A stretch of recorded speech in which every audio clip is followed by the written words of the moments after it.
Hello student, उम्मीद करती हूँ आप सही होंगे। तो आज हम क्लास 10th के लिए रचना के आधार पर वाक्य भेद करेंगे। वैसे तो ये रचना के आधार पर वाक्य भेद 8th में भी हैं, तो सभी स्टूडेंट को इसके बारे में जानना चाहिए। वाक्य होता क्या है बच्चों? वाक्य होता है सार्थक पदों का व्यवस्थित समूह। यानी जैसे क्या होता है? शब्द होता है, शब्द स्वतंत्र होता है। शब्द जो होता है वो स्वतंत्र होता है, उस पे लिंग वचन कारक आदि का कोई बंधन नहीं होता। लेकिन ये शब्द यानी जैसे मैं कहूँ लड़का, है ना, या कमल, कोई भी शब्द, है ना। अब पद क्या होता है? होता वो शब्द ही है, लेकिन शब्द जब वाक्य में प्रयोग किया जाता है और लिंग वचन कारक आदि लगने से उसमें परिवर्तन आ जाता है तो वो क्या कहलाता है? पद कहलाता है। तो पद जैसे हम कहीं एक सेंटेंस वाक्य बनाए, हम लड़के पढ़ रहे हैं, तो यहाँ परिवर्तन आ गया, लड़के, है ना, बहुवचन वचन में बदल गया, तो यहाँ लड़के क्या हो गया? पद हो गया। और यहाँ क्या है? लड़का शब्द। तो शब्द स्वतंत्र होता है और पद व्याकरण के नियमों में बंधा हुआ होता है वो शब्द ही, लेकिन जब वो वाक्य में प्रयुक्त होता है तो वाक्य में प्रयुक्त ये सब जो शब्द हैं ये पद कहलाएंगे। ठीक है, तो मैं उम्मीद करती हूँ आपको शब्द और पद का अंतर समझ में आया होगा। अब है वाक्य। वाक्य किसे कहते हैं? वाक्य होता है बच्चों सार्थक शब्दों के व्यवस्थित समूह को, इकाई को हम वाक्य कहते हैं। जो सार्थक हो यानी जिनका कोई ना कोई मीनिंग हो, अर्थ हो, और जो एक इकाई में, एक व्याकरणिक इकाई में, यूनिट में बंधे हुए हों, उसे हम क्या कहेंगे? वाक्य। जैसे क्या वाक्य क्या होगा? आप कहाँ जा रहे हैं? रही हैं, है ना। तो इसमें ये हो गया वाक्य। अब अगर हम जा रहे, रहे जा कहाँ को, या कुछ ऐसा, इसका एक सीक्वेंस ना बनाए, एक इकाई ना बनाए, तो ये वाक्य नहीं कहलाएगा। तो सार्थक शब्दों के व्याकरणिक इकाई को हम क्या कहते हैं? वाक्य कहते हैं। तो वाक्य में बच्चों, अब जैसे मैंने यही सेंटेंस बनाया, चलो मैं और कोई वाक्य बना देती हूँ। जैसे बच्चे खेल रही हैं। अब कोई प्रश्न होता है कि वाक्य में एक उद्देश्य होता है और एक विधेय होता है। अब उद्देश्य क्या होता है? उद्देश्य होता है वाक्य में जिसके बारे में कुछ कहा जाए। क्या होता है उद्देश्य? वाक्य में जिसके विषय में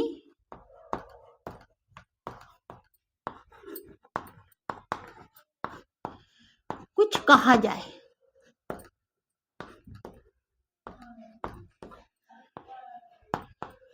ये होता है उद्देश्य। और विधेय क्या होता है? विधेय होता है उद्देश्य के विषय में जो कहा जाए। उद्देश्य के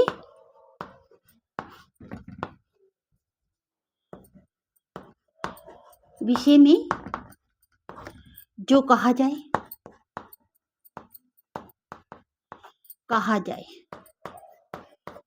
तो अब आपके पास ये वाक्य है, बच्चे खेल रहे हैं। अब इसमें किसके बारे में कहा जा रहा है? नेचुरली आप बोलेंगे आप बच्चों के बारे में। तो बच्चे इसमें क्या हो गया? उद्देश्य। अब उद्देश्य के बारे में क्या कहा जा रहा है? खेल रही हैं, तो ये क्या हो गया? विधेय। तो उम्मीद करूंगी आप समझ गए होंगे उद्देश्य और विधेय किसे कहते हैं। कि वाक्य में जिसके बारे में कुछ कहा जाए वो उद्देश्य, और उद्देश्य के बारे में जो कहा जाए वो विधेय, यानी सब्जेक्ट उद्देश्य और प्रेडिकेट विधेय, इंग्लिश में जो आप पढ़ते होंगे। तो मैं खाना खाती हूँ, तो मैं उद्देश्य और खाना खाती हूँ विधेय, या ये उद्देश्य और विधेय इनका विस्तार भी हो सकता है। जैसे पवन पुत्र हनुमान ने सोने की लंका जला डाली। तो अब अगर इस वाक्य में हम देखें, वाक्य तो एक ही है, पवन पुत्र हनुमान ने सोने की लंका जला डाली, लेकिन अब इसमें उद्देश्य क्या होगा? पवन पुत्र हनुमान, और विधेय क्या होगा? सोने की लंका जला डाली। तो आप समझ गए होंगे। अब वाक्य के प्रकार, वाक्य के प्रकार बच्चों दो प्रकार से होते हैं वाक्य, अर्थ की दृष्टि से, अर्थ के आधार पर, अर्थ के आधार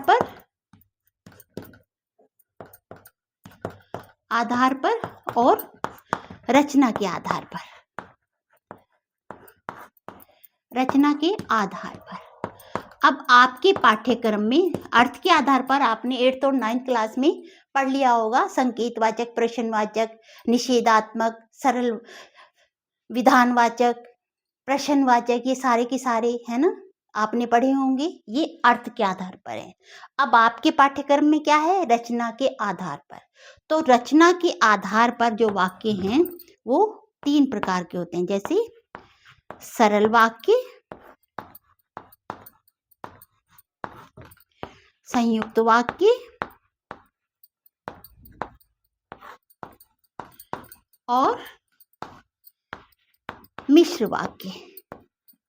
मिश्र, या इसको मिश्रित भी बोल देते हैं हम, मिश्रित वाक्य।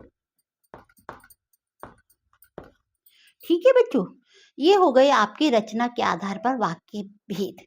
तो अब हम आपको रचना के आधार पर वाक्य के भेद जो आज करने जा रहे हैं, ये छोटी छोटी चीजें हैं, उम्मीद करूंगी आपको याद रहेंगी। रचना के आधार पर वाक्य रूप भेद कि क्या होते हैं, रचना के आधार पर वाक्य भेद, वाक्य के प्रकार। ठीक है, तो अब रचना के आधार पर वाक्य के भेद आपने देख लिए, 3 हैं, सरल वाक्य, संयुक्त वाक्य और मिश्र वाक्य। अब सरल वाक्य की बात करते हैं। वह वाक्य जिसमें एक उद्देश्य हो और एक विधेय हो, जो मैंने अभी समझाया आपको, उद्देश्य क्या होता है और विधेय क्या होता है, सब्जेक्ट एंड प्रेडिकेट।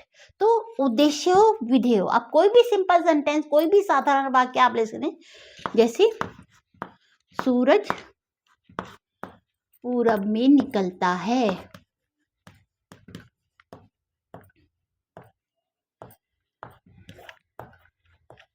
तो सूरज उद्देश्य हो गया, पूरब में निकलता है विधेय हो गया। तो ये क्या हो गया? सरल वाक्य। सरल वाक्य क्या है? जिस वाक्य में एक उद्देश्य हो और एक विधेय हो, क्रिया पूरी हो, काम पूरा हो, तो वो होता है सरल वाक्य। आपको परिभाषा के साथ साथ वाक्य रूपांतरण, यानी वाक्य को परिवर्तन करना, बदलना, चेंज करना आना चाहिए। जो कोर्स बी में तो यही पूछा जाता है, लेकिन परिभाषा आपको पता होनी चाहिए। तो ये हो गया सरल वाक्य। जैसे मैदान में बच्चे खेल रहे हैं, है ना, तो ये सरल वाक्य हो गया। ठीक है, अब दूसरा आ गया संयुक्त वाक्य। संयुक्त वाक्य में क्या होता है? ये सरल वाक्य आ गया आपका। अब संयुक्त वाक्य में क्या होगा? संयुक्त वाक्य में हमारा होगा 2 उपवाक्य होंगे। उपवाक्य क्या होता है बच्चों? वाक्य का अंश। क्या होता है उपवाक्य? वाक्य का अंश। उसमें काम तो है, वाक्य तो है, सेंस तो बन रही है, लेकिन पूरा नहीं हो रहा है, उसे कहते हैं हम उपवाक्य। उपवाक्य भी अलग होते हैं कि एक प्रधान उपवाक्य होता है और एक उस पर आश्रित उपवाक्य होता है। ठीक है, तो प्रधान और आश्रित 2 हो गए, और आश्रित के भी फिर अलग 3 भेद हो जाते हैं। ठीक है, तो अब उपवाक्य क्या होगा? संयुक्त वाक्य क्या होगा? जहां 2 उपवाक्यों को किसी योजक से जोड़ा जाता है। कैसे?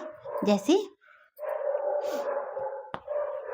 रमा पढ़ रही है और मेरा खेल रही है।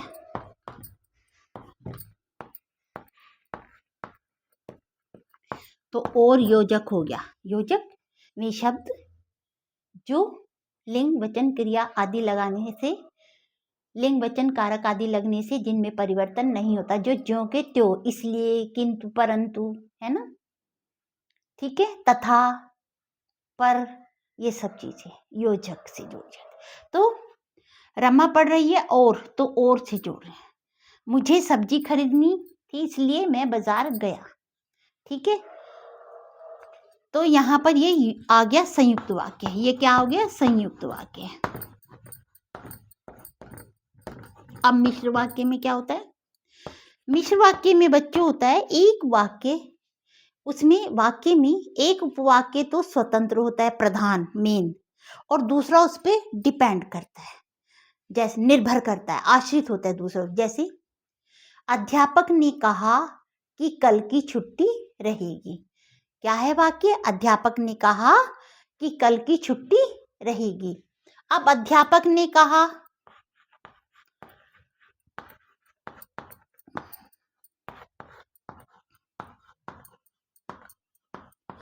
कि कल की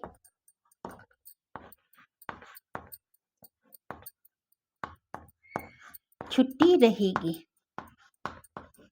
तो अब मेन इसमें क्या हो गया? अध्यापक ने कहा, ये प्रधान हो गया, आश्रित उपवाक्य, प्रधान उपवाक्य, सॉरी, उपवाक्य। और कल की छुट्टी रहेगी, ये किस पर निर्भर कर रहा है? अध्यापक के कहने पर, तो ये हो गया आश्रित उपवाक्य। समझ में आया बच्चों? तो उपवाक्य, ठीक है। अब एक सेंटेंस आपको सिंपल सा बताती हूँ, बहुत ही सिंपल है, रचना के आधार पर वाक्य के भेद। आशा करती हूँ ये आपको समझ में आया होगा कि सरल वाक्य जहाँ एक उद्देश्य और एक विधेय हो और कार्य पूरा हो, वहां पर सरल वाक्य हो गया। संयुक्त वाक्य जहाँ दो उपवाक्यों को, दो स्वतंत्र उपवाक्यों को योजक के साथ जोड़ा जाता है, वो होता है संयुक्त वाक्य। और तीसरे में एक उपवाक्य प्रधान होता है और दूसरा उस पर आश्रित होता है, निर्भर करता है, डिपेंड करता है, तो वो होता है मिश्रित वाक्य।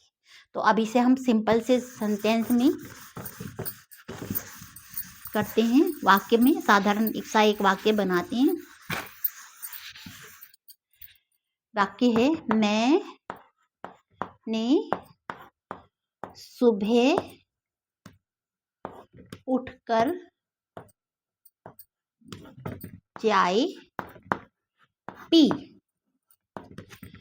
अब नेचुरली आपसे मैं पूछूं ये कौन सा वाक्य है, तो ये सरल वाक्य है। कौन सा वाक्य है? ये सरल वाक्य। अब इसे मैं अगर संयुक्त वाक्य बनाऊं तो कैसे बनाऊंगी? अब सरल वाक्य की तरह, मैं सुबह उठा और मैंने चाय पी। तो ये हो गया संयुक्त वाक्य।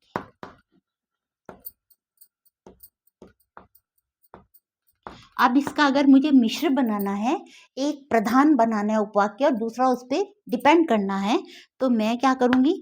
जैसे ही मैं